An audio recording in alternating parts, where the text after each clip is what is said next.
ఓం గం గణపతయే నమః. ఓం విశ్వక్సేనాయ నమః. మనము ఈ 105వ రోజున శ్రీ నృసింహ పురాణములో భారద్వాజ మహర్షి సూత మహాముని సహస్రానీకుడనేటువంటి రాజు యొక్క చరిత్ర, భగవంతుడైనటువంటి విష్ణు భగవాను యొక్క అవతార కథల గురించి ప్రశ్నించడం. అంత సూతులు వారు ఆ సహస్రానీకుడైనటువంటి రాజు బ్రాహ్మణుల చేత పట్టాభిషిక్తుడై ధర్మపాలన చేస్తూ ఉండేటువంటి సమయంలో ఆ రాజునకు పురాతన సుకృతం చేత దేవతలకు ప్రభువైనటువంటి ఆ నృసింహస్వామి వారి యందు అపారమైనటువంటి భక్తి కలగడం. అంత ఒకానొక శుభ సందర్భమున ఆ రాజు యొక్క సభా ప్రాంగణమునకు భృగు మహర్షి విచ్చేయడం. యథాశక్తిగా ఆ రాజు ఆ భృగు మహర్షిని సత్కరించి శ్రీ నృసింహస్వామి వారి యొక్క పూజా విధానము, మహాత్మ్యముల గురించి, విభవావతార స్వరూపమైనటువంటి ఆ నృసింహస్వామి వారి యొక్క మహామహిమోపేతమైనటువంటి శ్రీ నృసింహస్వామి వారి యొక్క లీలల గురించి అడగడం. అంత భృగు మహర్షి మార్కండేయ మహర్షిని ప్రేరేపించి అరణ్యములకు తపస్సుకు వెళ్ళడం ఇత్యాది అంశములను మనము నిత్యము కూడా ఆ నృసింహస్వామి వారి యొక్క ప్రహ్లాద వరదైనటువంటి ఆ లక్ష్మీ నృసింహస్వామి వారి యొక్క అనుగ్రహం చేత తెలుసుకుంటున్నాం. దానిలో భాగంగా ఈ రోజున మనం యతీశ్వరుడి యొక్క ధర్మములు అనేటువంటి అంశముల గురించి, హరీతులు వారు ఏ విధంగా తెలియజేశారనేటువంటి అంశాలను తెలియజేసుకుంటున్నామని తెలియజేస్తూ, నమస్తే నరసింహాయ నమస్తే గుణసింధవే నమస్తే సార్వభౌమాయ జయ జయ లక్ష్మీ నరసింహాయ తే నమః. హరీతులు వారు అంటున్నారు, ఇది యొక్క ధర్మముల గురించి అన్నిటికంటే కూడా శ్రేష్టమైనటువంటి ఉత్తమమైనటువంటి సన్యాసి యొక్క ధర్మములను ఇప్పుడు తెలియజేస్తున్నాను, వినవలసింది. వీటిని శ్రద్ధగా ఆచరించినటువంటి సన్యాసి సంసార బంధము నుండి విడువబడుతున్నాడు అని తెలియజేస్తున్నారు. వానప్రస్థాశ్రమంలో ఉంటూ తపస్సు ద్వారా పాపములను భస్మము చేసి శాస్త్ర ప్రకారంగా 4వ ఆశ్రమ వ్యవస్థ అయినటువంటి 4వదైనటువంటి సన్యాసాశ్రమంలో ప్రవేశించాలి.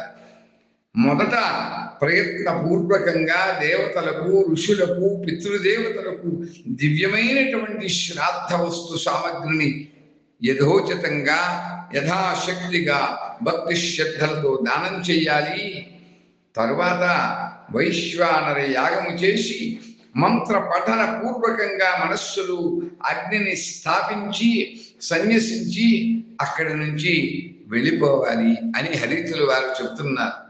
ఆ రోజు నుండి కూడా ఎప్పుడైతే సన్యసించారో ఆ సన్యాస ఆశ్రమం స్వీకరించినప్పటి నుండి కూడా భార్య పుత్రులపైన, మాతా పితరులపైన, బంధువులపైన, స్నేహితులపైన తన యొక్క ఆసక్తిని విడిచిపెట్టాలి. సుఖము, ఆశ, దుఃఖము మొదలైన వాటిని కూడా విడిచిపెట్టాలి. భూమి మీద సమస్త ప్రాణులకు అభయం ఇవ్వడానికి నీటిని దోషులతో విడవాలి. వెదురుతో తయారైనటువంటి త్రిదండాన్ని పట్టుకోవాలి, ధారణ చెయ్యాలి. ఆ త్రిదండము అందంగా చర్మంతో కూడి సమానమైనటువంటి కనుపులు కలిగి నల్లనైనటువంటి ఆ కపిల గోవు యొక్క రోమాలతో తయారు చేయబడింది. ఆ కపిల గోవు అంటే ఆ నల్లని ఆవు యొక్క రోమాలతో తయారైనటువంటి త్రాటితో 4 అంగుళాలు చుట్టబడి ఉండాలి. లేకపోతే 3 కనుపులు కలిగినటువంటి దాన్ని నీటిచే పవిత్రం చేసి ధరించాలి. అలా మంత్ర పఠనాన్ని చేస్తూ దానిని కుడి చేత్తో పట్టుకోవాలి. గోచి, కప్పుకునేటువంటి వస్త్రము, చలి కాసేది ఆసనం, చెప్పులు, ఇవన్నీ కూడా సన్యాసి యొక్క గుర్తులు.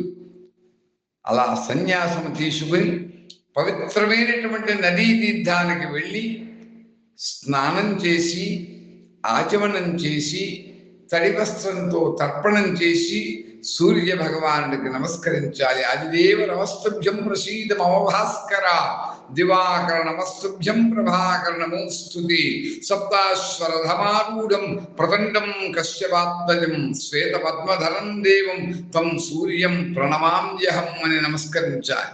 తూర్పు ముఖంగా కూర్చుని మౌనంగా 3 సార్లు ప్రాణాయామాలు చేయాలి.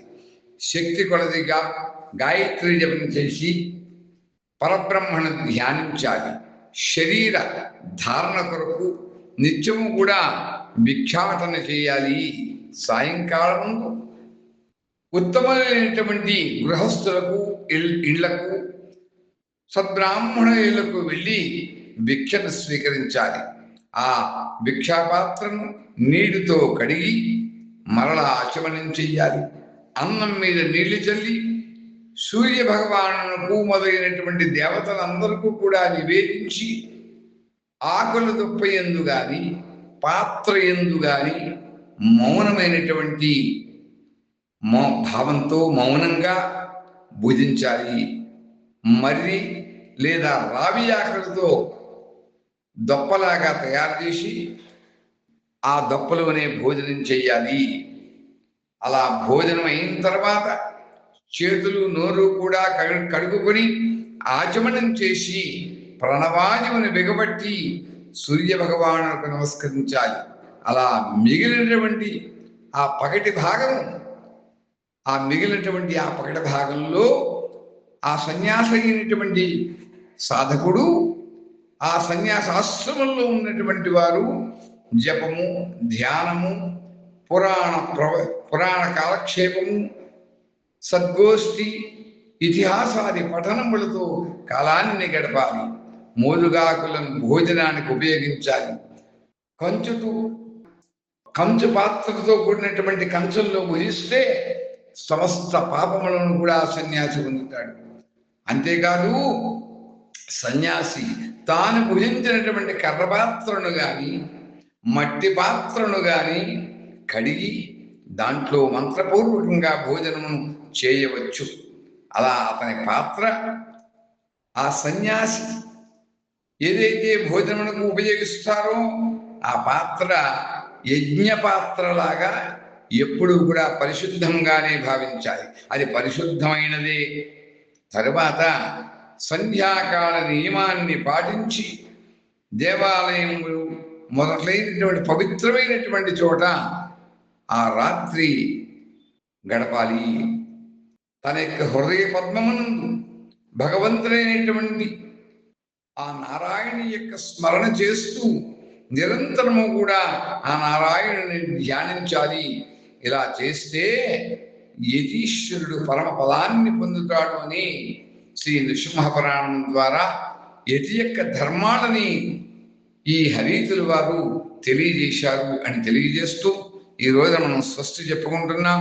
స్వస్తి ప్రజాభ్య పరిపాలయంతాం న్యాయేన మార్గేణ మహిం మహీషాః గోబ్రాహ్మణేభ్యః శుభమస్తు నిత్యం. లోకాః సమస్తాః సుఖినో భవంతు. హిరణ్యకశిపం యస్య కోపాగ్నౌ శలభాయతః సర్వాంతర్వ్యాపినే ప్రహ్లాద వరద జయ జయ లక్ష్మీ నారసింహాయతే. దివ్యమంగళమంగళం దివ్యమంగళమంగళం దివ్యమంగళమంగళం. నమో బ్రహ్మణ్యదేవాయ గోబ్రాహ్మణహితాయ చ జగద్ధితాయ కృష్ణాయ గోవిందాయ నమో నమః. ఓం స్వస్తి ఓం స్వస్తి ఓం స్వస్తి.